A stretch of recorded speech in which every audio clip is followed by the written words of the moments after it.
Hello. Good morning friend. कैसे हैं आप लोग? आई होप कि आप लोग सब स्वस्थ होंगे और अच्छे से पढ़ाई कर रहे होंगे।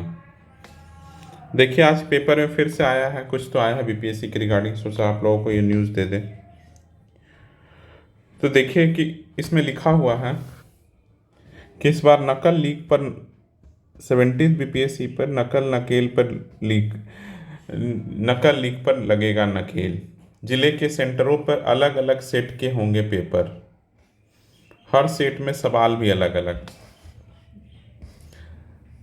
और क्या है, A to Z सेट तक होगा पेपर। कितना? A to Z मतलब 26 सेट तक होगा पेपर का सेट। 4 की जगह 8 रंगों का होगा प्रश्न पत्र। पहले पेपर में 4 सेट में होता था, 4 रंगों में छपता था। अलग अलग राज्यों के यही सब है। उसके बाद लिखा हर सेंटर के प्रश्न 100% अलग होंगे। हर सेंटर पर अलग अलग क्वेश्चन पेपर होगा। एक सेट के प्रश्नों के क्रम 96% बदले होंगे। क्रम तो बदला रहता ही है, इसमें कोई बड़ी बात नहीं है। ठीक है। उसके बाद क्या है कि प्रश्न पत्रों की छपाई बाहर हो रहा है, कहीं हो रहा। प्रश्न पत्रों का परिवहन कहीं होगा, कहीं कैसे कैसे होगा। प्रश्न पत्रों का उपयोग ये सब बताया गया है। प्रश्न पत्रों की निगरानी। फिर बोल रहा है 2 दिनों होगी परीक्षा, 50% रोस्टर पर होगा चयन। प्रारंभिक परीक्षा में बोल रहे हैं कि 8 से 10 लाख लोग शामिल होंगे। चलिए ठीक है, देखेंगे, अभी फॉर्म ही नहीं भराया। मुख्य परीक्षा में 20,000 लोग आएंगे, ठीक है। इंटरव्यू में 5,000 होंगे। और उसके बाद बोल रहा है कदाचार रोकने के लिए पुख्ता इंतजाम है। पेपर सेट की संख्या अधिक होगी, प्रश्नों की क्वालिटी भी बेहतर होगी। प्रश्नों की क्वालिटी भी बेहतर होगी, इस पर बस देखिए, मतलब क्वेश्चन की क्वालिटी अच्छी होगी। क्वालिटी ऑफ क्वेश्चंस अच्छे होंगे, ये तो ये है। उसके बाद क्या है, बाकी सब इसमें भी सब चीज़ यही दिया हुआ। अब देखिए यहाँ इस पैराग्राफ को पढ़ते हैं। 17th civil service combined civil service exam परीक्षा के प्रश्न 69 संयुक्त प्रतियोगिता परीक्षा से थोड़े कठिन होंगे।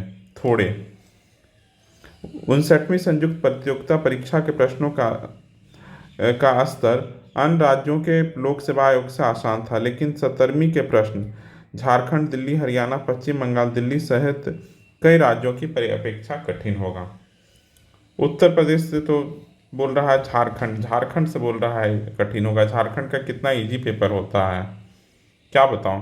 हरियाणा का मैंने देखा नहीं है, हरियाणा पश्चिम बंगाल से। तो इससे अब हम लोग इससे क्या है, लर्निंग क्या है इस पूरे जो ये दैनिक भास्कर में आया, इससे आप लर्निंग क्या ले सकते हैं? बीपीएससी जो बोलना चाह रहा है उससे लर्निंग क्या है? एक लर्निंग है कि थोड़ा पेपर टफ होगा। पेपर टफ होगा उनके लिए जो सिर्फ लूसेंट पढ़ते हैं, वनली बोला मैंने, या सिर्फ घटना चक्र सॉल्व करके जाते हैं उनके लिए, या जो वन लाइनर पढ़ते हैं। कौन वन लाइनर पढ़ते हैं? जो बैंक, रेलवे, इन सब में आता है, उस तरह के क्वेश्चन वालों के लिए पेपर टफ होगा, मान सकता हूँ मैं। लेकिन उनके लिए तो नहीं होगा जो प्रॉपर एनसीईआरटी पढ़ रखे हैं, जितने भी सब्जेक्ट है उसके बेसिक बुक्स पढ़ रखे हैं, जैसे लक्ष्मीकांत, स्पेक्ट्रम। उन लोगों के लिए तो नहीं होगा। स्पेक्ट्रम जो भी बेसिक बुक हैं जो सब बच्चे पढ़ते हैं, जो विजन जैसे टेस्ट टेस्ट लगा रखे होंगे, उनके लिए तो कठिन नहीं होगा। और जितना ज़्यादा स्ट्रिक्टली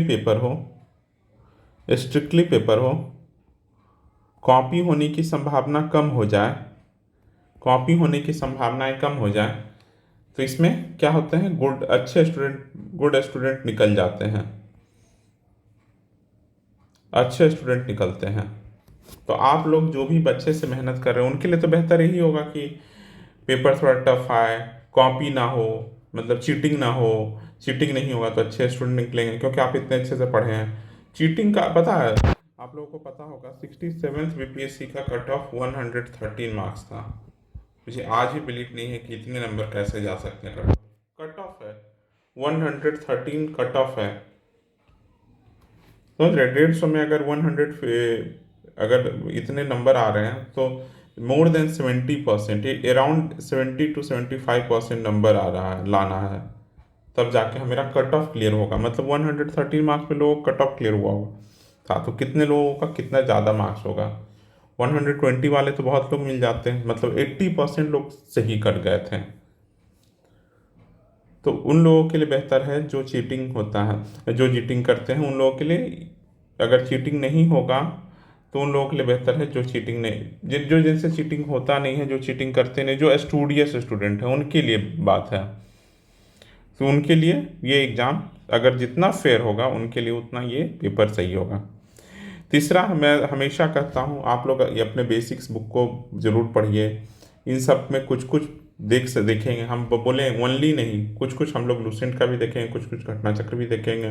बाकी हमारा जो बेसिक बुक है वो भी पढ़ेंगे, कुछ टफ क्वेश्चनों को सॉल्व करेंगे। उससे जाकर हम लोग अपने पेपर के दिन हम लोग बहुत कॉन्फिडेंस के साथ जाएंगे और अच्छा पेपर करके आएंगे। बाकी सबको बताना है, एक भय बताना है। अब अभी सोचिए ना, अभी कुछ हुआ नहीं है लेकिन बोला जा रहा है कहाँ 8 से 10 लाख लोग शामिल होंगे, अनुमान है। देखते हैं कितने लोग फॉर्म भरते हैं, कितने लोग शामिल होते हैं। पता चला उसमें किसी और का पेपर आ गया, कुछ भी नहीं पता।